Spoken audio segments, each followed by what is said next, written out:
உனக்கு என்ன தெரியும் என் பாசத்தை பத்தி? நீ வெறும் வயிறும் குருவும் மட்டும் கொடுத்திருக்க. நான் அவனுக்கு என் உயிரையே கொடுத்திருக்கேன். உங்க பாசம் எல்லாம் சோறு ஊட்டும் போது தெரியும், இல்ல நைட் தூங்க வைக்கும் போது தெரியும். ஆனா என்ன மாதிரி ஒரு அப்பனுடைய பாசம் அந்த குழந்தை நோயில படுக்கும் போது தான் தெரியும். அந்த குழந்தை அப்படியே கையில எடுத்துக்கிட்டு ஒவ்வொரு ஆஸ்பத்திரிக்கும் ஓடி ஓடி டாக்டர் சார் என் உயிர் வேணா எடுத்துக்குங்க, என் புள்ளைய காப்பாத்துங்கன்னு சொல்ற பாரு. அப்பதான் தெரியும் அப்பனுடைய பாசம்.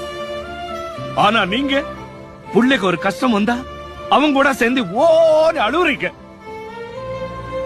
ஆனா அப்பா மனசுல அழுதுகிட்டு வெளியே சிரிச்சுக்கிட்டு, வாடா கண்ணு அப்ப நான் இருக்கேன், நான் சாவர வரைக்கும் உன்னை வச்சு காப்பாத்துறேன்னு சொல்றேன் பாரு. அவன் தாண்டி அப்ப. இதெல்லாம் உங்களுக்கு எங்க புரியும்?